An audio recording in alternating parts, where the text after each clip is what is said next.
গত ১ জুন ৪,২৬৬ কোটি টাকার যে বাজেট দিয়ে অর্থমন্ত্রী আবুল মাল আব্দুল মুহিত একে তাঁর জীবনের শ্রেষ্ঠ বাজেট বলেছিলেন, সে বাজেট নিয়ে সংসদে ও বাইরে তীব্র সমালোচনায় পড়তে হয়েছিল তাকে। সেই ২০১২ সাল থেকে চেষ্টা করে অবশেষে এ অর্থ বছর থেকে সকল পণ্য ও সেবার উপরে ১৫% হারে অভিন্ন ভ্যাট আরোপে ব্যবসায়ীদের বিরোধিতা এবং সাধারণ মানুষের মধ্যে এর ফলে মূল্যবৃদ্ধির আশঙ্কার মধ্যেই ১ জুলাই থেকে নতুন ভ্যাট আইন কার্যকরের সিদ্ধান্তে অটল থেকে বাজেট প্রস্তাব পেশ করেছিলেন অর্থমন্ত্রী। এরপর প্রস্তাবিত বাজেটে ১৫% হারে ভ্যাট প্রচলনের পাশাপাশি ১ লাখ টাকা আমানতে ৮০০ টাকা আবগারি শুল্ক, ব্যাংকে বিরাট অঙ্কের ভর্তুকি এবং সঞ্চয়পত্রের সুদের হার কমানো সহ বেশ কয়েকটি বিষয় নিয়ে সমালোচনার ঝড় ওঠে সংসদে। সরকারি দলের সংসদ সদস্যরা এমনকি মন্ত্রিসভায় অনুমোদিত বাজেট প্রস্তাবটিকে মন্ত্রীদের কেউ কেউ গণবিরোধী এবং নির্বাচন বিরোধী বলে সংসদে উচ্চকণ্ঠ হন। আর সরকারের অংশীদার হয়েও সংসদের প্রধান বিরোধী দল জাতীয় পার্টি থেকে অর্থমন্ত্রীর পদত্যাগের দাবি তোলা হয়। এরপর গত ২৯ তারিখ সংসদে যে বাজেট পাশ হয়েছে তাতে ২ বছর বাদে নতুন ভ্যাট আইন কার্যকরের কথা বলা হয়েছে। ১ লাখ টাকা পর্যন্ত সঞ্চয়কে আবগারি শুল্কের আওতামুক্ত করা হয়েছে বটে, তবে যে প্রায় ২,৮৮,০০০ কোটি টাকা রাজস্ব আয়ের পরিকল্পনার উপর ভিত্তি করে ৪,২৬৬ কোটি টাকার বাজেট করা হয়েছে তাতে কোনো পরিবর্তন আসেনি। প্রস্তাবেই ১,১২,০০০ কোটি টাকার বেশি ঘাটতি রেখে করা এই বিশাল বাজেটে অর্থের যোগান এবং তা বাস্তবায়নের সম্ভাবনা তাহলে কতটুকু? এই প্রশ্নের উত্তর খুঁজতে আজ রাজখান স্টুডিওতে আছেন অর্থ ও পরিকল্পনা প্রতিমন্ত্রী এম এ মান্নান এমপি এবং সিপিডির সম্মানীয় ফেলো অর্থনীতিবিদ ডক্টর দেবপ্রিয় ভট্টাচার্য। স্বাগত আপনাদের দুজনকেই। আমি যদি ডক্টর দেবপ্রিয় ভট্টাচার্য আপনাকে দিয়েই শুরু করি, আমরা আসলে মূলত জানতে চাই যে এই বাজেটের ভবিষ্যৎ কি? মানে পত্রপত্রিকায় অর্থনীতিবিদদের কথা, বিশেষজ্ঞদের কথা যা বুঝতে পারছি তাতে একটা যোগান এবং বাস্তবায়নে দুটো নিয়েই একটা তীব্র সন্দেহ কাজ করছে সকলের মনে। ধন্যবাদ আমাকে ডাকার জন্য। আমি প্রায় ২ দশকের উপর বাজেট পর্যালোচনা করে থাকি, খুব ঘনিষ্ঠভাবে কাজ করারও সুযোগ হয়েছে অর্থমন্ত্রীদের সাথে। এইরকম ঘটনাবহুল বাজেট মৌসুম আমি খুবই কম দেখেছি, হয়তো দেখিনি, এটা বলতে হবে। এবং সেই দিক থেকে লোকজনের আগ্রহ থাকাটা স্বাভাবিক যে এই বাজেট পরবর্তীতে সারা বছরে কিভাবে রূপায়িত হবে। তো সাধারণভাবে একটা রাষ্ট্রযন্ত্র যখন থাকে, তার যে কাঠামো থাকে, তার কিছু আয় আসে, কিছু ব্যয় হয়, কিছু গতানুগতিকভাবে কিছু ঘটনাবলী ঘটতেই থাকবে। সেহেতু একটা অসম্ভব কোনো দুর্যোগ বা কোনো একটা বিরাট বড় সংকট এইরকম হওয়ার আমি কোনো কারণ এটার ভিতরে দেখি না। বিষয়টা হচ্ছে যে বাজেটের ভিতর দিয়ে সরকারের যে সমস্ত মানে দূরদর্শী কৌশলগত পদক্ষেপ থাকছে সেগুলো কতখানি কার্যকর হচ্ছে, এবং তার একটি যেটি আপনি উল্লেখ করলেন সেটা হলো ভ্যাট আইন কার্যকর করার ব্যাপার। এবং আমরা সাধারণভাবে বলি যে এই ভ্যাট আইন একক হার এটা অত্যন্ত প্রগতিশীল জিনিস, আইনটি সঠিক ছিল, বাস্তবায়ন করাটা আরও আগে প্রয়োজন ছিল, কিন্তু যে সমস্ত কারণে বাস্তবায়ন হয়নি ও হলো না সেটার খুবই প্রণিধানযোগ্য। আমার মনে হয় এখন বাজেট উত্তর আলোচনাটা আমাদের যতখানি না বাজেটের আয় ব্যয়ের খুঁটিনাটি নিয়ে আলোচনা করার চেয়ে অনেক বেশি আমার মনে হয় উপকারী হবে যদি আমরা এটা থেকে কি শিক্ষা নিলাম সেটা নিয়ে যদি আলোচনা করি। তো আমি ভ্যাটের আলোচনাটাই বা কি সামনের যেটা হচ্ছে সাধারণভাবে ভ্যাটের আলোচনায় আসার আগে যে বিষয়টি খুব পরিষ্কার হবে সেটা হলো, যেহেতু ভ্যাটের কার্যকারিতা স্থগিত করার পরেও সরকার তার মূল যে প্রাক্কলনগুলো ছিল সেগুলোর কোনো পরিবর্তন করেননি, যেটাতে আশ্চর্য হওয়ার কারণ আছে। তো তার ফলাফল কি হবে? ফলাফল হবে এই যে আমরা সংশোধিত বাজেটের পর্যায়ে যখন পৌঁছাবো তার ভিতরে আর্থিক সংস্থানের ক্ষেত্রে বড় ধরনের যদি কোনো ঘাটতি থাকে, নিয়ম মতো যে ১০-১৫% মতো আমরা কমিয়ে থাকি, হয়তো তার চেয়ে বেশি কমানোর প্রয়োজন করবে। এবং যদি অর্থ সংস্থান কম থাকে তাহলে স্বাভাবিকভাবে ব্যয়ের পরিমাণে কমতে পারে, অথবা সরকার আরও বড় পরিমাণে ঋণ নিয়ে ওই ব্যয়কে মেটানোর চেষ্টা করতে পারে। যদি ঋণ নেয় তাহলে অবশ্যই তাকে বড় পরিমাণে ব্যাংক অথবা সঞ্চয়পত্রের মাধ্যমে এটা নিতে হবে। আর যেটা হতে পারে সেটা হলো যে ঋণ পাওয়া গেল, তার ফলশ্রুতিতে যদি প্রাক্কলন ব্যয়ও হয় তাহলে বাজেট ঘাটতির পরিমাণ সামান্য পরিমাণে 5% চেয়ে এদিক ওদিক হতে পারে, এইটুকুই হলো বিষয়। কিন্তু লক্ষণীয় শিক্ষা নেওয়ার যেটা যে বিষয় সেটা হলো যে ভ্যাট সম্বর এইটা কেন হলো এবং কিভাবে হলো। আমার মনে হয় এইটি এত জেদাজেদি, এত আলাপ আলোচনা, এত সমালোচনা এবং পাল্টা উত্তরের পরেও আসলে শেষ পর্যন্ত কেন পিছু হটতে হলো সরকারকে আপনি মনে করছেন, এবং কি শিক্ষা নিলে নেওয়া উচিত বলে মনে করেন, তা তো আমি জানতে চাইবই। দুঃখিত, কিন্তু আমি তার আগে মন্ত্রী আপনার কাছে জানতে চাইবো যে মানে সাধারণ মানুষের মনে, যেটা বলছিলেন ডক্টর দেবপ্রিয় ভট্টাচার্য, যে এত আসলে আলোচনাও কোনোবার কোনো বাজেট নিয়ে হয়েছে কিনা শরৎকালের মধ্যে, সেটাও একটা প্রশ্ন। ভ্যাট নিয়েই তো মূলত আলাপটা শুরু হয়েছিল, পরে আবগারি শুল্ক, তো ভ্যাটও কমলো, শুল্কও কমলো, তার মানে তো রাজস্ব আয় কমবেই। তো সেই হিসেবে মানে তাহলেই 4,266 কোটি টাকার বাজেটটা একরকমের ফাঁপা বাজেটে পরিণত হলো কিনা এর ফলে? ধন্যবাদ। আমি ডক্টর দেবপ্রিয় ভট্টাচার্যের যে উপস্থাপনা যেভাবে করলেন, আমি মোটা দাগে তার সঙ্গে একমত। তিনি যে প্রক্ষেপণগুলো করেছেন, বড় ঘাটতি আশঙ্কা করছেন, ইত্যাদি ইত্যাদি। তবে বেশ বড় ঘাটতি আছে, এমনিতেই আছে, আমাদের এটা ক্যালকুলেটেড ঘাটতি যেটা আছে, আমরা হিসাব নিকাশ করে এটা করেছিলাম। এখন আমাদের হিসাবের বাইরে গিয়ে কিছু শেষ মুহূর্তে because of this back tracking আর এটা বাড়লো। এটা অবশ্যই এটা আমাদেরকে স্বীকার নিতে হবে, আমরা স্বীকার করি। তো উনি একটা মন্তব্য করেছেন যে তিনি যে রিভিশনগুলা এডিপিতে বা অন্য কোথাও হওয়ার একটা সম্ভাবনা বা প্রয়োজন ছিল, সেটা আমরা করিনি বা দেখেন নেই। হ্যাঁ, আমরা তো শেষ মুহূর্তে ওই দিনই এটা করেছি, তখন তো আবার রুমে গিয়ে এত বড় একটা 4 লক্ষ কোটি টাকার আউটলেটাকে রিভাইজ করা নট পসিবল। আমাদের হাতে, যে কোনো সরকারের হাতেই আর এডিপি যেটা আমাদের মধ্যে দেশে হয় বছরের শেষের দিকে, we have a time to readjust. তবে আমরা আশা করছি যে আমাদের ওই ধরনের বড় কোনো রিঅ্যাডজাস্টমেন্টের প্রয়োজন হবে না। দুটো বিষয়, নাম্বার ওয়ান, আপনি প্রশ্ন করতে পারেন বা উনিও করতে পারেন যে আমরা কোথায় ঘাটতিটা কোথা থেকে আনবো, মিটাবো কেমনি বড় ঘাটতিটা। আর নাম্বার টু, যে আমরা এটাকে ঘাটতি যেভাবে আনবেন বলেছিলেন সেই হিসাবেও গরমিলের কথা বলে আসছিলেন। আমরা ব্যাংক থেকে নিতে পারবো, উনি নিজেই বলছেন সঞ্চয়পত্র তো নেওয়ার কিছু না। মানে সেখানে যেরকম বৈদেশিক ঋণের যে কথাটি আপনারা বলেছেন সেটাও খুবই সেইটাও আমাদের বাজেট সাপোর্ট নয়, ফিক্সড প্রজেক্ট রেখেছে। আমাদের ঘাটতি বাজেটের মধ্যে ঘাটতি। এইটা সঞ্চয়পত্র একটা ইন্টারেস্টিং ব্যাপার, আমাদের ঋণ দিতে হচ্ছে না, এই টাকা আমরা অলরেডি নিয়ে আসছি। এইটা যদি আমরা ব্যবহার নাও করি আমাদেরকে কিন্তু সুদ দিতে হবে। সুতরাং এই টাকাটা এবারে আপনি দেখেছেন হেভি সেলিং হয়েছে, কিন্তু অনেক বেশি। শেষ মুহূর্তে আমাদের যে বার্ষিক যে প্রাক্কলন ছিল ডাবলের বেশি আমরা সঞ্চয়পত্র বিক্রি করি। তার মানে আমাদের হাতে বাড়তি ক্যাশ এই খাতে এসছে, যে ক্যাশটা আমাদের হাতে, ইট ইজ মাই বরোড মানি, এর এগেন্সে তো আমাকে সুদ দিতেই হবে। সুতরাং এটা আমরা সানন্দে উইথ রিস্ক এবং ক্যালকুলেটেড রিস্কে আমরা ব্যবহার করতে পারবো। প্লাস আমাদের ব্যাংক ঋণ যেটা আমাদের নেওয়ার ক্যালকুলেশন ছিল, দুটো আমরা নিতে পারবো। তবে হ্যাঁ, আমি ওর সঙ্গে একমত, আমাদেরকে we have to very careful about that. Financial ম্যানেজমেন্টটা, পাবলিক ফিনান্স ম্যানেজমেন্টটা আমাদেরকে স্ট্রঙ্গার করতে হবে এবং প্রতি পদে আমাদেরকে দাঁড়িয়ে দেখে পা ফেলতে হবে। আমি একটা রাজনৈতিক প্রশ্নই যদি করি, যে মানে অর্থ মন্ত্রণালয়ের হিসাবে কি রাজনীতির হিসাবটা একদম ছিল না কিনা? কারণ আমার মনে হচ্ছে যখন বারবার অর্থমন্ত্রী খুব জোর দিয়ে বলছেন যে যত কথা বলুক, দরকার হলে আন্দোলন দমন করা হবে, ভ্যাট কার্যকর হবে, আমি এই টেবিলে অন এয়ার এবং অফ এয়ার বিভিন্ন ব্যবসায়ী নেতৃবৃন্দকে অনেক সময় বলতে শুনেছি যে আসলে অপেক্ষা করতে হবে প্রধানমন্ত্রীর বক্তৃতার জন্য। তো এই হিসেবগুলো কি অর্থ মন্ত্রণালয়ের একেবারে ছিল না, যে শেষ পর্যন্ত এই চাপের কাছে পারা যাবে কি যাবে না? এই যে একটা মন্তব্য আপনি মাঝখানে ঢুকালেন যে ওয়েট করতে হবে শেষ পর্যন্ত প্রধানমন্ত্রীর বক্তব্যের জন্য, আমার মন্তব্য না, আপনার ওদের কথা, but you picked it up, very important এবং রাইট। এই সিস্টেমে পার্লামেন্টারি ডেমোক্রেসিতে তার দিকে তাকাতেই হবে। She the leader of the house, she the leader of the party, she the prime minister. সুতরাং আমাদের যত আলোচনা দেশে হবে, আলোচনাগুলোকে আমরা মঙ্গলজনক মনে করি, সানন্দে গ্রহণ করে শেষ মুহূর্তে it is her right to score or not to score. তিনি পলিটিক্যাল বিবেচনা মনে করেছেন যে আমি এখানে একটু অ্যাডজাস্টমেন্ট করি, একটু ব্যাক স্টেপ করে আমার লাভ বেশি হবে। জনগণের যে অস্বস্তির পরিবেশ সৃষ্টি করা হয়েছিল মানে কিছুদিন যাবৎ, সেটাকে উনি গুরুত্ব দিয়েছেন যে জনগণের অস্বস্তিটাকে সুয়েজ করা, কমানো, তার জন্য more important than this revenue shortfall. Revenue শর্টফলটা এখন আমাদের হাতে, আমরা যারা মেকানিক্স আমরা এটা ঠিক। ডক্টর দেবপ্রিয় ভট্টাচার্য, আপনি দীর্ঘ অভিজ্ঞতা থেকে আমি আসলে মানে সৎভাবে স্বীকার করতে চাই যে এবার বাজেটের অনেক বেশি খুঁটিনাটি জানা হয়েছে মানুষের আগ্রহ এবং সংবাদ মাধ্যমের আগ্রহের কারণেই।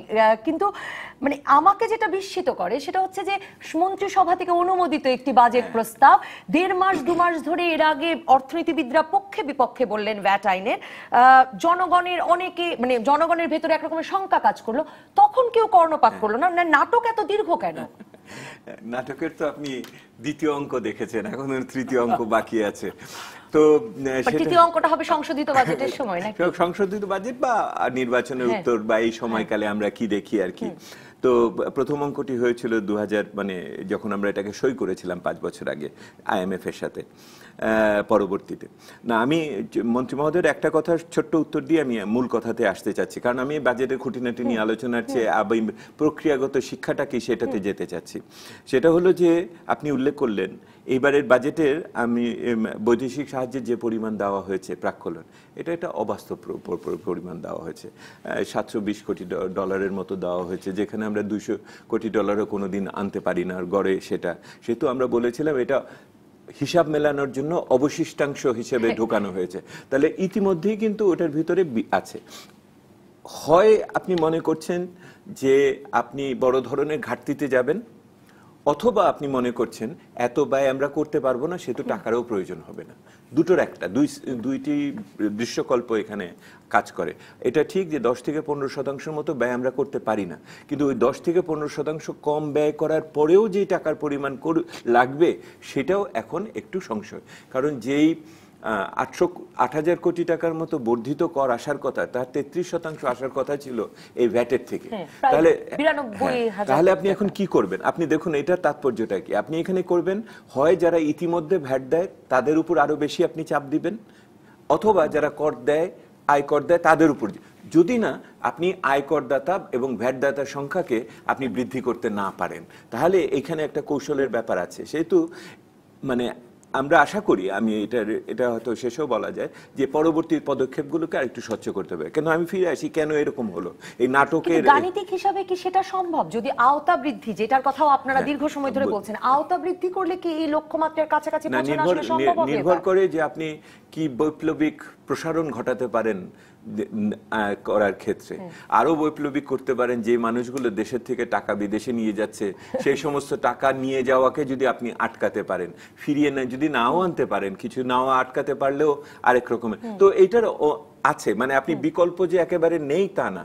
কথা হলো আপনি ওই বিকল্পগুলো, ভ্যাটকে স্থগিত করার মতো রাজনৈতিক সিদ্ধান্তের চেয়েও কঠিন সিদ্ধান্তগুলি, যে লোকগুলি টাকা নিয়ে যায় তারা এই ভ্যাট যারা বিরোধিতা করেছে তাদের চেয়েও শক্তিশালী মানুষরা। আমি আসি শিক্ষার ব্যাপার। আপনি বললেন এবং মন্ত্রী মহোদয় বললেন, আমি অবশ্য আমাদের সিপিডির আলোচনায় উনি আমাকে তিরস্কার বলেছেন না, আপনি বলেছেন যে আমি নাকি এরোপ্লেনের উদাহরণ দিতে বেশি পছন্দ, কারণ আমি বলেছিলাম যে বাংলাদেশ এখন সিঙ্গেল ইঞ্জিন প্লেন, এক ইঞ্জিনে চলছে। কারণ হলো শুধুমাত্র রাষ্ট্রীয় বিনিয়োগকে দিয়ে চলছে, ব্যক্তি বিনিয়োগ নেই, রিস্ক বেশি। এটা আপনার সেই অর্থে অনেক ধরনের দুর্যোগের ভিতরে থাকে ইত্যাদি। তো এখন আমি আরেকটা উদাহরণ দিয়ে বলি যে ভ্যাটের ক্র্যাশ ল্যান্ডিং হয়েছে, কারণ এটা উঠতে গিয়ে গতি নিতে পারেনি, সেই মোমেন্টামটা না পাওয়াতে সে মুখ থুবড়ে পড়েছে। তো এখন এইটা যে পড়লো, এটা কি কারণে পড়লো? আমি মনে করি যে 3টে কারণে পড়েছে। প্রথম কারণটা হলো এই ভ্যাটের 5 বছর হলেও এটার যে কারিগরি দিক, এটার যে টেকনিক্যাল দিক, সেই টেকনিক্যাল দিকের সামগ্রিক প্রস্তুতি এখনো পূর্ণভাবে করে নাই। এবং এটার জন্য যে প্রাতিষ্ঠানিক উদ্যোগ নেওয়া দরকার, বিশেষ করে এই যে আপনার ক্যাশ রেজিস্টার, অ্যাকাউন্টিং, বিশেষ করে ক্ষুদ্র এবং মাঝারি শিল্পের দোকানদারদের জন্য তাদের এগুলি নেই, সেহেতু তারা ভ্যাট দিবে কিন্তু ভ্যাটের রেয়াত পাবে না। এটা একটা বড় প্রস্তুতি। এবং এই ভ্যাটের ফলে কোন সমাজ কতখানি, কোন ব্যক্তিরা মানে এটার দ্বারা আক্রান্ত হবে বা কার উপর কি চাপ পড়বে, এইটারও কোনো স্বচ্ছ ধারণা পরিষ্কার করা হয়নি, যে জন্য আতঙ্কটা পরে বেশি সৃষ্টি হয়েছে। তো আমার প্রথম বিষয় হলো যে প্রস্তুতি, কারিগরি প্রস্তুতি, টেকনিক্যাল প্রস্তুতি শেষ হয়নি। দ্বিতীয় আমার যেটা বিষয়, এবং এটা থেকে সামাজিক তাৎপর্যটা এসেছে, যেটা এমন একটা আইন, এমন একটা কর ব্যবস্থা যেটা সব মানুষকে এটাকে কোনো না কোনোভাবে ছুঁয়ে যাবে। তো এটার একটা সামাজিক তাৎপর্য আছে। সেই জন্য সমাজের ক্ষেত্রে এটার অনুধাবন, সচেতনতা বৃদ্ধি এবং এটাতে সবাইকে সাথে নেওয়ার এই উদ্যোগটা আমরা লক্ষ্য করিনি। এটা খুবই সংকীর্ণভাবে রাজস্ব বোর্ড এবং ব্যক্তিবিশেষ এবং আমাদের মতো কিছু মানে পেশাদার অর্থনীতিবিদদের সাথে ছাড়া আর কেউ এটার ভিতরে রাজস্ব বোর্ডের উদ্যোগটাও মূলত শেষ কমাস ধরে শুরু হয়েছে। হ্যাঁ, এবং সেই তো বলছি ওটা কারিগরি উদ্যোগ, সামাজিক তাৎপর্য। কিন্তু সবচেয়ে বড় বিষয় যেটা মন্ত্রী মহোদয় বললেন, সংসদীয় গণতন্ত্রের অবশ্যই প্রধানমন্ত্রীর শেষ কথা, এ ব্যাপারে কোনো কথা নেই। কিন্তু সংসদীয় গণতন্ত্র বলে যে আপনি এই সংসদের বিভিন্ন ধরনের প্রতিনিধির সাথে আপনি একটা ধারাবাহিক আলোচনার ভিত্তিতে আপনি এক জায়গাতে উপনীত হন।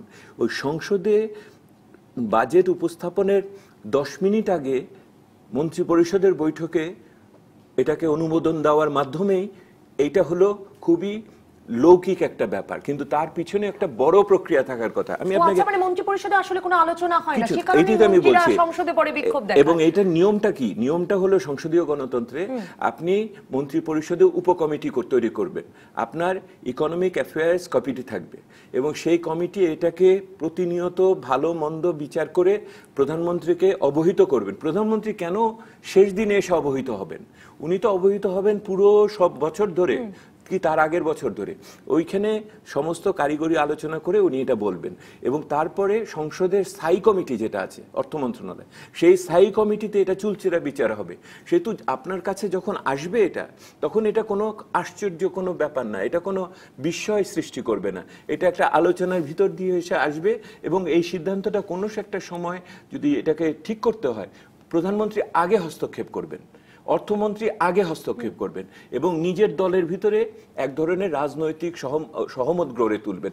আপনি ভারতবর্ষে যে জিএসটি পাস হলো, আপনি দেখেন দুটি সরকারের ভিতর দিয়ে কেমন করে এই জিনিসটা একে একে এতগুলো রাজ্যের ভিতরে একক ব্যবস্থা কি ধরনের আলাপ আলোচনার ভিতরে। তো আমার যেহেতু সংসদীয় গণতন্ত্র প্রধানমন্ত্রী শেষ কথা বলবেন, কিন্তু ওনার শেষ কথার আগে তো আরো অনেক কথা থাকে, সেই কথাগুলো কোথায় হয়েছে?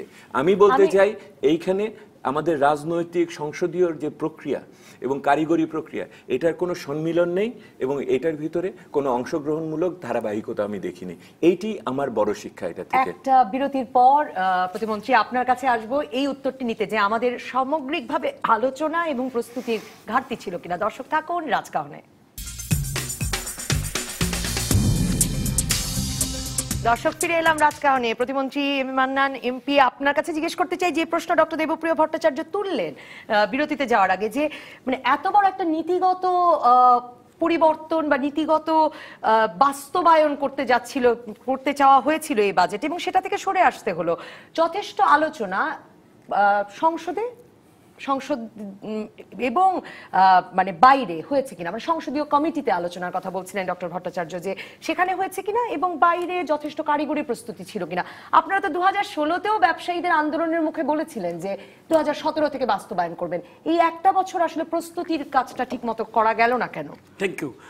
প্রথমে আমার এই নীতিগত নয়, স্ট্র্যাটেজিক কৌশলগত কৌশলগত আমরা করেছি এবং এটা আমরা যে কোনো পলিটিক্যাল পার্টি বা গভর্নমেন্ট এটা করতে বাধ্য হবে নানা কারণে নানা সময়ে। সেটা নাম্বার 1। নাম্বার 2, প্রস্তুতির একটা মেজর একটা ব্যাপার আছে, কারণ এইটা দিস ডিমান্ড যে নিউ সিস্টেম, অনেকগুলো ইলেকট্রনিক মেশিনের যে প্রশ্ন আছে, আমি এটা অ্যাডমিট করি যে we are not prepared for that. But আমরা ভাবছিলাম যে আমরা নামবো, will take one step in the long journey এবং আমাদের বিশ্বাস আমাদের জনগণের যে level of intelligence now in handling daily equipment, যেগুলো মোবাইল ফোন আমরা করি, স্মার্টফোন করি, এবং ইসিআর যে আগের মান্দাদার ইসিআর নো লঙ্গার দেয়ার, অনেক স্মল ইসিআর বেরিয়ে গেছে, খুব কুইকলি অপারেট করতে পারবে। এইগুলো যেন আমরা চিন্তা করছিলাম যে লেটার স্টার্ট দ্য জব। আমাদের যে অলরেডি ইনস্টিটিউট সিস্টেমটা আছে ওখান থেকে তো আমরা রেভিনিউ পাচ্ছি, ওটাকে ধীরে ধীরে will move over. You remember এই দেশে যে ডেসিমেল কয়েন প্রথমে আনা হলো, before you are born, we are young at that time, it took about 7 to 10 years টাকা আনা পাই থেকে আমাদের এই মানে পয়সাতে আসার। এখানে আমি ভাবলাম যে 2 বছর কনভিন্স করবার, মানে এই বিষয়টি যেভাবে আপনারা করবার কথা ভাবছেন সেটা আপনারা ব্যবসায়ীদেরও করতে পারলেন না, সেটা আপনারা আপনাদের দলেরও সবাইকে করতে পারলেন না, এমনকি মন্ত্রিসভার সকল মন্ত্রীকে করতে পারলেন না। তো এত বড় একটা মানে কৌশলগত পলিসিগত অবস্থান আপনারা নিতে যাচ্ছেন বাজেটে। আমি তো মনে করি আমরা গণতান্ত্রিক পথে আমরা সঠিক কাজটি করেছি। আমরা ব্যবসায়ী মহলের সঙ্গে দৈনন্দিন ভিত্তিতে আলোচনা করেছি। তারা কখনো কনভিন্স হন নাই, কিন্তু এখন তারা যাদের যে ভাইবস আমরা পাচ্ছি বাজার থেকে, they very positive about it, তারা আমাদের সঙ্গে থাকবেন বলেছিলাম। আমরা আশা করি পরবর্তী পর্যায়ে তাদের যে অ্যাকচুয়ালি ব্যাপারটাকে ইট ওয়াজ মিসপ্লেস টাইম, এটা আমার পার্সোনাল অপিনিয়ন। কারণ large part of the consumption যারা করে পাবলিক, তাদের সঙ্গে এটা কোনো সম্পর্কই ছিল না। নেত্রকোনা, পঞ্চগড়, সুনামগঞ্জে কোনো আওয়াজই ছিল না। এই ঢাকায় কয়েকটা জায়গায়, কয়েকটা সেমিনারে, কয়েকটা ইনস্টিটিউশনে এইগুলো হয়েছে। বাট আমি এটা ডিনেগ্রেট করছি না, দে আর ভেরি ইম্পর্টেন্ট পিপল। কারণ 70% of the consumers of this country আমার রাফ হিসাবে এর ভ্যাটের আওতার বাইরে ছিলেন। সেটাও তো একেবারে বোধহয় শেষ মুহূর্তে ভ্যাট থেকে যে এত বড় অব্যাহতির তালিকা, না এটা প্রথম দিক জানা ছিল, সেটাও তো প্রথম দিক। দেখুন মান্নান সাহেবের এই যে কথাটা প্রেক্ষিতে আমি বলছি আর কি, সেটা হলো যে ওই যে কারিগরি প্রস্তুতির কথা বললাম না, এটার একটা অংশ হলো যে আপনি দেখেন ভ্যাটের নিয়ম হলো যে আপনি এককভাবে একটা সবাইকে দিবেন এবং সেখানে কোনো ব্যত্যয় থাকবে না, খুব কতগুলো কৌশলগত পণ্য ছাড়া, যেমন খাদ্যপণ্য যদি থাকে বা আপনি চিকিৎসার জন্য যদি রাখেন, শিশুদের জন্য কোনো কিছু করেন, এইটা এগুলি ছাড়া। কিন্তু কি করা হলো সেটা হলো যে আপনি বললেন 15%, আমি ওইটারও সমস্যার কথা বলছি। তারপরে আপনি একটা বিরাট বড় তালিকার আপনি একটা নিয়ন্ত্রণমূলক শুল্ক, কিছু একটা সম্পূরক শুল্ক দিলেন। আমি ওটা থেকে বুঝতেই পারলাম না, আমরা অনেক গভীরে আলোচনা করেছি এটা, উনিও শুনেছেন সে বিশ্লেষণ। সেটা হলো যে এটার ফলে দেশীয় উদ্যোক্তা বেশি সুরক্ষা পেল, নাকি আমদানিকারক বেশি সুরক্ষা পেল, নাকি ভোক্তা বেশি সুরক্ষা পেল? উনি বলছেন সুনামগঞ্জ পর্যন্ত ছিল না, কারণ হলো যে উনি তো জানেই না যে আসলে ভ্যাট তো ওনাকেও ধরবে, কারণ এমন একটা পণ্য থাকবে না ওই সুরক্ষা দেওয়ার বিষয়গুলো ছাড়া যেখানে এই পণ্যের কার্যকারিতা হবে না। সেটা আপনি যে কোনো ধরনের মানে ইংরেজিতে যাকে ট্রানজাকশন বলে, যদি আপনি যে কোনো ধরনের পণ্য বা সেবার আদান প্রদান করেন তাহলেই আপনার ওখানে ভ্যাট পড়বে। সেহেতু আপনার ওইটার ভিতরে সে যদি না থেকে থাকে, কারণ হলো সে জানে না দেখে, তার ওই মুহূর্তে এটাও সচেতনতা বৃদ্ধির একটা প্রক্রিয়ার অংশ হিসেবে। কিন্তু আমি যেটা ফিরে যেতে চাচ্ছি ওনার কাছে, সেটা হলো উনি বলছেন এটা হলো এক ধরনের কৌশলগত পশ্চাদপসরণ, গণতান্ত্রিক একটি সম্মানবোধ। দেখুন এটার ফলাফল কি হয়, আমি মানে অর্থনীতি এবং রাজনীতি এমন না যে এটা একটার বিপরীতে, এটা একটা সম্পূরক। দেখুন এখন এই রাজনীতি যেটা হলো, এই রাজনীতিটা হলো যে সবচেয়ে বড় যাদের ভ্যাট দেওয়ার কথা তারা চাপ সৃষ্টি করে এটাকে পিছিয়ে দিল। এটা কিন্তু ভোক্তারা যে খুব করেছে তা না। এটা যে উনি বলছেন যে ঢাকা শহরে কথা প্রসঙ্গে উনি সেমিনারওয়ালাদের কথা বলেছেন, না না আমি বলছি যে ওনারা খুব আমি রসিকতা করে বলছি, ঠিক আছে, কিন্তু আসলে তো করেছে যারা যারা আসলে বাংলাদেশে আয় করে প্রচুর কিন্তু কর দেয় না। এই যে বাংলাদেশের এই যে 10% মাত্র আমাদের দেশজ আয়ের যে করের হার, এটা পৃথিবীর ভিতরে অন্যতম নিম্নতম, এবং সেইটাকে যদি আমরা বাড়াতে না পারি তো কিসের আমাদের রূপকল্প হবে, আর কিসের আমরা বৈশ্বিক কর্মসূচি পালন করব? তাহলে তো আর ওইদিকে আপনার লোক দেখানো বৈদেশিক সাহায্য এবং অথবা বড় ধরনের ঋণ আসবে অনেক টাকায় বিভিন্ন বিদেশ থেকে। তো এই জায়গাটাকেই তো আসলে পরাজয় ঘটেছে, এবং 2 বছরের জন্য এই পরাজয় আসলে স্বীকার করে নেওয়া হয়েছে। 2 বছরের না, এটা আসলে 7 বছরের পরাজয়। কারণ হলে আপনি তো উল্লেখ করলেন গত বছর আমরাকে সময় নিয়েছিলাম এবং এই বছরটাকে আমরা ব্যবহার করি নাই, এবং আগামী 2 বছর নির্বাচনের ডামাডোলে কিছুই হবে না, এটা বলা বাহুল্য। তাহলে নির্বাচনের পরে যে আবার শূন্য থেকে শুরু করব, নতুন সরকার এসে এই দায় কেন নেবে কি নেবে না সেই প্রশ্ন তো নিশ্চয়ই থেকে যাবে। সেটা আমি যেটা বলতে চাচ্ছি একটু, সেটা হলো যে এটার ফলে যদি ভ্যাটের বিষয় শুধু না, এটার ফলে হলো সরকারের যে অন্যান্য নীতিমালা আছে তার নৈতিক ভিত্তিটা দুর্বল করে দিয়ে গেছে। মানে রাজনৈতিক চাপ দিয়ে বা লবিং করে আসলে অর্থনৈতিক নীতি থেকে সরকারকে সরানো যায় এরকম একটা জায়গা। এবং অন্য যে নীতিগুলো নিয়েছে সেগুলো বাস্তবায়নের ক্ষেত্রে এমন ধরনের চাপ সৃষ্টি করা যায়, তাহলে আমার লক্ষ্য নির্দিষ্ট দুস্থ মানুষের কাছে পৌঁছানোর ক্ষেত্রেও আরেকটা ভিন্ন ধরনের রাজনীতি আসে। সেহেতু এইটার যে কোনো মানে ফলাফল অন্য জায়গায় যাবে না, এটা কেউ বলতে পারে না। মানে এটা অর্থনৈতিক নীতি বাস্তবায়নে তো আসলে সরকার বিচার করা ঠিক নয় না, কিন্তু সরকারের একটা দুর্বলতা প্রকাশ পায় কিনা তার অর্থনৈতিক নীতি বাস্তবায়নে। আমি বলবো না এটা 2 step forward 1 step back, এটা he knows very well, he was in Moscow many years, এটা করতে হয় অ্যাডজাস্টমেন্ট। উনি লেনিনকে কোট করেছেন, না আমি কোট করেছি। সুতরাং আমরা এটা করেছি এবং একটা ক্ষেত্রেই করেছি। আমাদের আরো যে ওয়াইড ফিল্ড আমরা কাজ করছি, কোথাও তো আমরা কাজ করিনি। সোশ্যাল সেক্টর যেগুলো আমাদের, বিশেষ করে নিরাপত্তা বড়, যেখানে আমরা দরিদ্র মানুষকে, সেখানে will not touch it at any cost, come what may. আমরা কি বর্তমানে চালের বাজারকে ধরার জন্য আমরা কি এটাকে নামাই নাই? যে ফোনা উঠেছিল বাজারে, যারা নিয়েছিল আমরা ফোনা কেটেছি, উই ক্যান ডু ইট, সেই সক্ষমতা এবং আস্থা আমাদের আছে। আর একটা ব্যাটে তো আমরা তো বাদ দিই, সঞ্চয়পত্র থেকে ঋণ নিয়ে এই ঘাটতি মোকাবেলা করবার কথা বলছিলেন। আমি একটু শুনে আসি। জি, মানে সঞ্চয়পত্র থেকে ঋণ নেওয়ার ব্যাপারে সঞ্চয়পত্রের টাকা আপনাদের আছে? সঞ্চয়পত্র we have already sold to people, এইটা টাকাটা আমার হাতে আছে। আমি এইটা এই ভুল টার্মটা তো সুদ দিতে বাধ্য, আসলে আমি তো সুদ দিতে বাধ্য। না না না, আপনি তো আমরা এখন তো সঞ্চয়পত্র বিক্রির উপর তো কোনো কোটা দেই নেই, কোনো এই কোনো সীমা মানে না, কিন্তু যে আপনি বললেন একটা আছে ডিফেন্সের সীমা, মানে একটা ব্যক্তি কতটা কিনতে পারেন ততটা আছে। মহোদয় যে বলছেন যে প্রথম কথা হলো যে উনি নিজেই বলেছেন 2 গুণ বিক্রি হয়েছে, তার মানে হলো একটা সীমা ছিল, একটা প্রাক্কলন ছিল। হ্যাঁ, প্রাক্কলনের চেয়ে অনেক বেশি হয়েছে, কিন্তু তথ্য বিষয়টা হলো এই যে সঞ্চয়পত্র বিক্রির মাধ্যমে আমরা যে টাকাটা গ্রহণ করি, যে সেটাকে আপনি যদি ঋণ না বলতে চান, আমরা ওটাকে ঋণই বলি। কারণ হলো আপনি যখন ন্যাশনাল জাতীয় হিসাবে দেখানো হয়, ওটার সরকারের ঋণ হিসেবেই দেখানো হয়, ঋণ। এবং বাজেটে তো বোধহয় ঋণ শোধের যে টাকাটা থাকে সেটা দিয়ে এই সুদটা দেওয়া হয়। বাংলাদেশে এখন ধারাবাহিক এই ঋণ এই বাজেটের সঙ্গে সম্পৃক্ত নয়, এই ঋণ কিন্তু অলরেডি আমার হাতে। এইবারও আরো বাড়বে, আরো এই বছরও তো আরো বিক্রি করবে এইবার। এবং যেহেতু দেখুন এখন বিষয়টা কি দাঁড়াবে, যেহেতু আমরা ভ্যাট কার্যকর করতে পারলাম না, সঞ্চয়পত্রের যে সুদের হার যেটা অত্যন্ত বেশি, এবং যাকে আমরা প্রকৃত অর্থে একটি সামাজিক সুরক্ষা অস্ত্র হিসেবে ব্যবহার করি, যেটা তার হওয়ার কথা না, কারণ সামাজিক সুরক্ষার জন্য সঞ্চয়পত্র সৃষ্টি হয়নি। তো সেইটার এখন ঋণের সুদের হার কমানো সরকারের পক্ষে কষ্ট হবে। এবং কারণ হলো সামাজিকভাবে এখন তাহলে আরেকটা কারণ, সরকার তো দুর্বল অবস্থানে চলে গেছে, এখন সে এখন প্রতিরক্ষামূলক অবস্থানে গেছে, এক পা পিছিয়েছে, যার ফলে যেটা হবে রাজস্ব ব্যয়ের ভিতরে আপনার সুদজনিত সরকারের ব্যয় আরো বৃদ্ধি পাবে।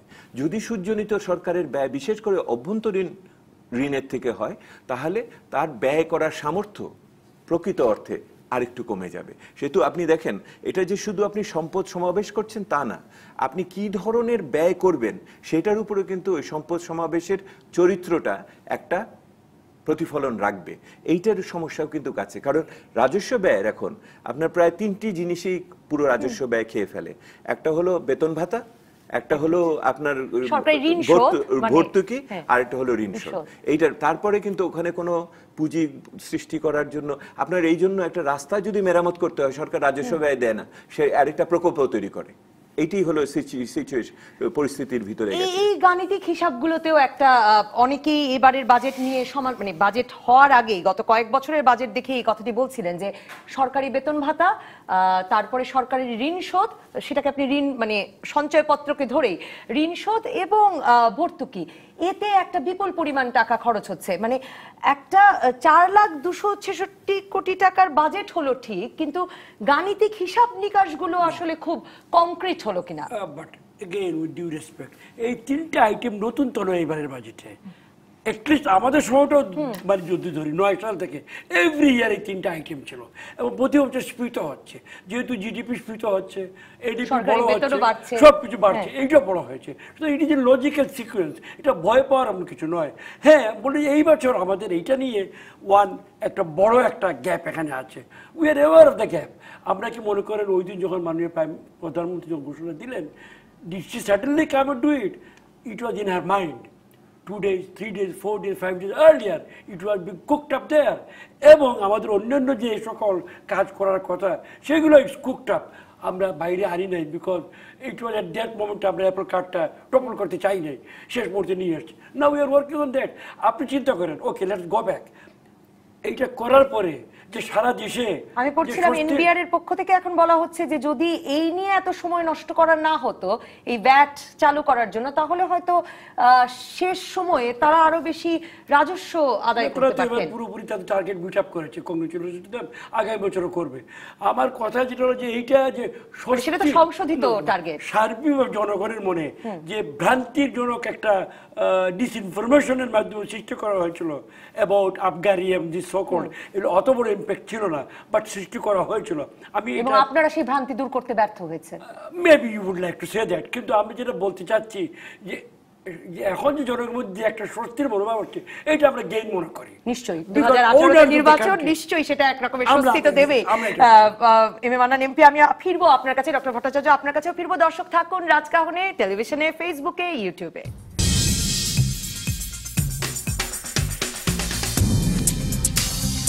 ফিরে এলাম রাজকাহনে। মন্ত্রী, যেই আরেকটি বিষয় নিয়ে সংসদে ব্যাপক আলোচনা সমালোচনা হয়েছিল সেটি হচ্ছে যে ব্যাংকগুলোকে বাঁচিয়ে রাখতে বিপুল অঙ্কের ভর্তুকি জাতীয় পার্টির অনেক সদস্য এমনকি অর্থমন্ত্রীর পদত্যাগও দাবি করেছিলেন। সেটা থেকে সরে আসার কোনো উপায় আপনাদের হয়নি? কারণ অর্থমন্ত্রী নিজেই স্বীকার করেছেন ব্যাংক খাতের অবস্থা খুব নাজুক। সেটা কি মানে রীতিমতো বাংলাদেশের অর্থনীতির অবস্থাই নাজুক সেটা প্রমাণ করে কিনা? হ্যাঁ, আমি ব্যাংকের মতো নাজুক আমরা বলি, বাট নাজুক ইজ নট ডেট। আচ্ছা, স্টিল দেয়ার ইজ চান্স। এখন আমার একটা অ্যাসেট আছে, জনগণের প্রায় আমার দোষ দেওয়া হয় আপনার জনগণের অর্থ দিচ্ছেন কেন? জনগণের অর্থ অবশ্যই, কিন্তু কাকে দিচ্ছি? জনগণের সম্পদকে দিচ্ছি। এবং তারপর কিছু লোক সেটা লুটেপুটে নিচ্ছেন। আমাদের দর্শক রাশেদুল আকবর তিনি প্রশ্ন করেছেন যে তা আপনাদের দুজনের কাছেই তার প্রশ্ন যে লোককে সামান্য মানে উন্নত দেশে ট্যাক্স ইভেশন মানে কর ফাঁকি দেওয়ার জন্য বড় বড় সেলিব্রিটিরাও জেলে যান, আর আমাদের দেশে ট্যাক্স ফাঁকি দিলেও কিছু হয় না, ঋণ ফাঁকি দিলেও কিছু হয় না। ঋণ ফাঁকি দিলে কিছু হয় না কেমনি? মামলা হয়েছে, পালিয়েছে, মারা গেছে, জেল খেটেছে, আমাদের সরকারই করেছে এগুলো। Many people on the run at this moment. দেশে লন্ডনে গিয়ে যারা তো আগেই টাকা সরিয়ে দিয়েছে, মানে সুইজারল্যান্ডে টাকা পাচারের বুদ্ধি অনেকে দিচ্ছেন, চুরি করে নিয়ে গেছে। আমি তাকে ধাওয়া করছি, ধরতে হবে তো, ধরে তাকে কোর্টে আনবো। You have to give me time for that. এর আগে এইভাবে কেউ করেনি আমাদের, যেভাবে আমরা করছি। এখন আমরা you are not happy because আপনি খুব রেগে আছেন যে কেন তাড়াতাড়ি বিচার হচ্ছে না। আমরা রেগে বিচার করতে পারবো না। আমরা সুশাসনের ডক্টর ভট্টাচার্য, আমার তো রাগের কারণই আছে, কারণ আমি দৌড়ে সুইজারল্যান্ডে যেতে পারছি না, আমি করও ফাঁকি দিতে পারছি না। আমার টাকা দিয়ে মানে ব্যাংক বাঁচানো হবে। রাগের বিষয় কিনা আমি জানি না, তবে এটা নাগরিক ক্ষোভ তো থাকবে। আমি নাগরিক ক্ষোভ, এবং সেটা হলো বিষয়টা এটি হলো, আমি আজকে আলোচনা কিন্তু আসলে খুঁটিনাটি করতে আসিনি, আমি একটা নীতিগত আলোচনা, শিক্ষণীয় আলোচনা করতে যাচ্ছি। সেটা হলো, দেখুন আপনি ভ্যাট নিলেন না, যাদের ভ্যাট দেওয়ার ক্ষমতা ছিল। আপনি এটার ফলে আপনার ব্যয়ের ক্ষেত্রে প্রভাব রাখবে, কিন্তু আপনি একই রকম ভাবে কালো টাকা আটকালেন না, বিদেশে চলে যাচ্ছে। সুইস ব্যাংকের কথা আপনি নিজে উল্লেখ করলেন, বাংলাদেশের টাকা ওখানে বৃদ্ধি পেয়েছে, এবং অনেক ক্ষেত্রে আমরা জানি পানামা পেপারস এবং অন্যান্যদের মাধ্যমে কারা এটা করছেন। এটা কোনো ব্যাপার না। আমাদের দেশে অনেক ছোটখাটো ব্যাপারেও খবর রাখা হয়, আর এত বড় খবর আমাদের দেশের যারা আইন শৃঙ্খলা দেখেন, নিরাপত্তা দেখেন, তারা রাখেন না, এটা আমি বিশ্বাস করি না। দ্বিতীয়ত যেটা হলো সেটার সাথে যে এটার ফলে যেটা হয়, একটা রাষ্ট্র কাঠামো আয় ব্যয়টা একটা নৈতিক ভিত্তির উপরে থাকে। ইট ইজ নট, মানে এটা নিতান্তই রাজনীতি না, এটা পলিটিক্স না। এটার একটা কারণ হলো রাজনৈতিক দল একটা মূল্যবোধের ভিত্তিতে জনগণের ভোট নিয়ে এসে দেশ শাসন করে, এবং সেই মূল্যবোধটাকে একটা নৈতিক ভিত্তির উপর সে দাঁড় করায়। সেহেতু আপনার নৈতিক ভিত্তিটা অনেক দুর্বল হয়ে যায় যখন আপনি একটা খারাপ লোকের আপনি শাস্তি দেন না, আর যদি একটা ভালো লোকের উপরে আপনি যদি করের চাপ দেন, সেহেতু এই জিনিসটা ইতিবাচকভাবে দেখবার কোন রকম সুযোগ আছে কিনা, মানে যে সরকারের প্রতি সহানুভূতির দৃষ্টিতে যে হয়ে গেছে অনেকগুলো কেলেঙ্কারি, না এটা হয় না। সরকারের কেলেঙ্কারি সরকারের অজ্ঞাতে হয়েছে বলে আমরা মনে করি না। কারণ হলো যেই ব্যাংকগুলোর থেকে এইগুলি হয়েছে, তার যারা পরিচালক তারা নিজেদের ভিতরে বিভিন্নভাবে করা হয়ে থাকে। আপনার রাষ্ট্রীয় ব্যাংক হলে পরে আপনি নিজের অনুগ্রহপ্রাপ্ত লোকেদের দিচ্ছেন, আর এখন যে নতুন ব্যাংক পুরনো ব্যাংক হচ্ছে, পরিচালকরা একে অপরের দেখেন। আপনি কোথায় প্রথমে উনি মন্ত্রী মহোদয় বললেন যে এটা আমরা চেষ্টা করছি। আপনি যদি তাই চেষ্টা করেন এইটা হয়, তাহলে যে ব্যাংক কোম্পানি আইন হয়েছিল, যেখানে আমরা অনেক কষ্টে মালিকদের অধিকারকে সীমিত রেখে গ্রাহকদের অধিকারকে ঢুকাতে চেয়েছিলাম, 2 জন করে পরিচালকের কথা বলেছিলাম, 2 টার্মের বেশি না। এই সরকার এই বাজেটের আগে যখন নাজুক বলছে, তার আগের দিন এটাকে 4-এ নিয়ে গেল, এবং 3 বছর হলো, মানে 4 জন। আপনি দেখুন কিরকম ভাবে বৈপরীত্যমূলক আচরণ হচ্ছে। ব্যাংকগুলোকে মুদি দোকানে পরিণত করতে, এটা ওনারা শব্দ ব্যবহার করেছে, এগুলি বলাটাও খারাপ, কারণ ব্যাংকের হ্যাঁ, মানে আমি যেটা বলতে চাচ্ছি, আমি এখন আপনি যেহেতু শেষের দিকে যাবেন সেহেতু আমি বলতে চাচ্ছি, দেখুন আমি কতগুলো বড় বড় মানে কয়েক বছরের চিন্তা থেকে কথাটা বলছি।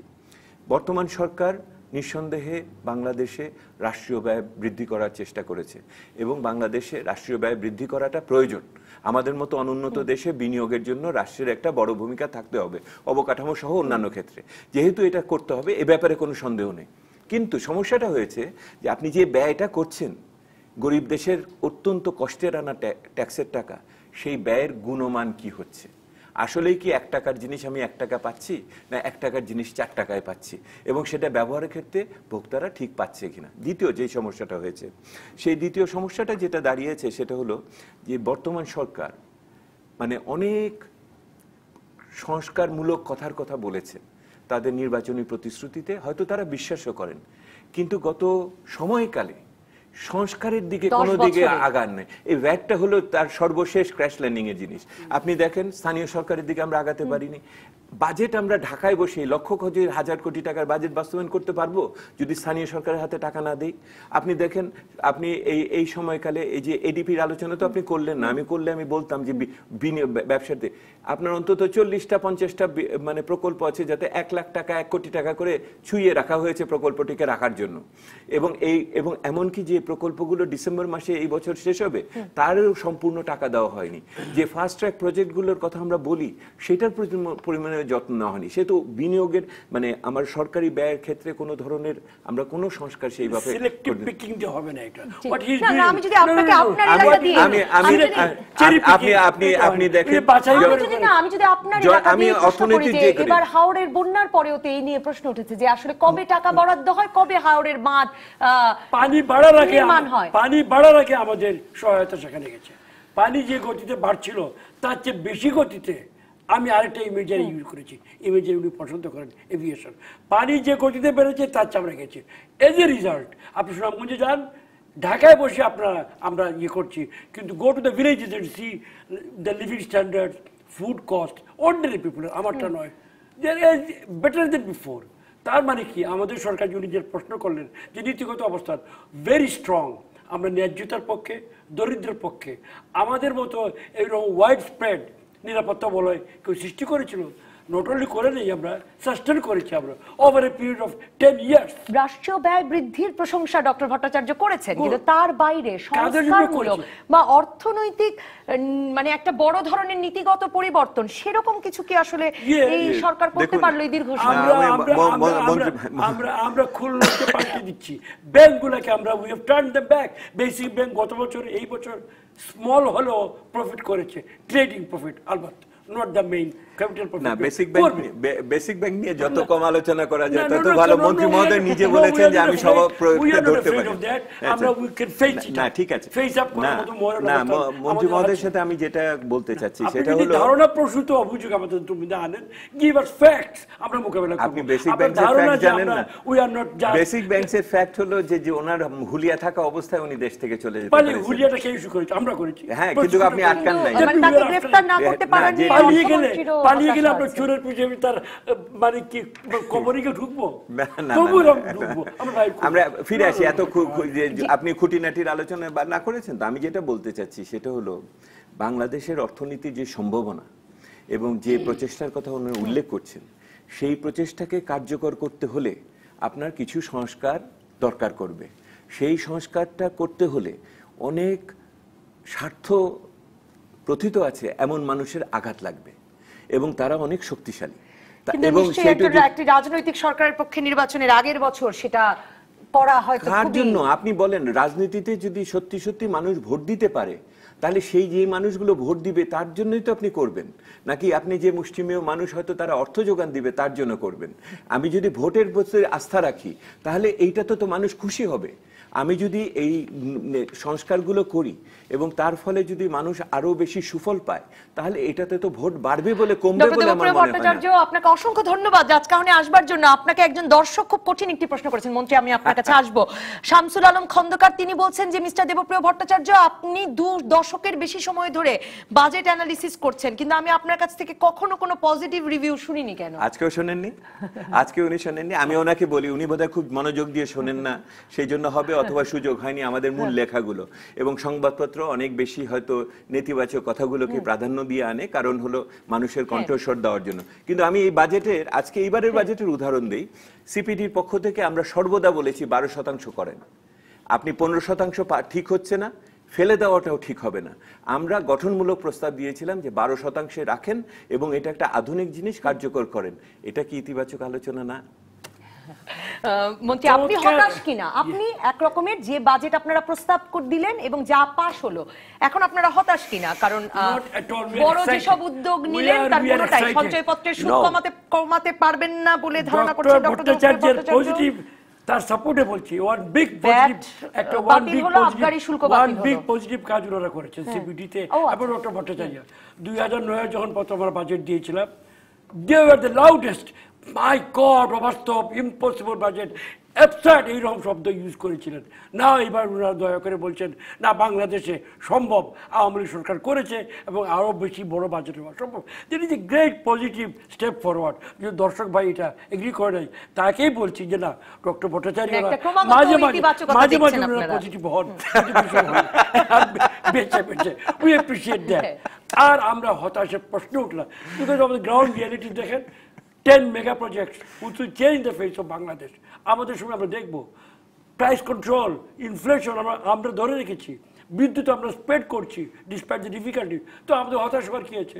আগামী বছর আরও বেটার হবে। We are excited, the party has just began, you will enjoy the party.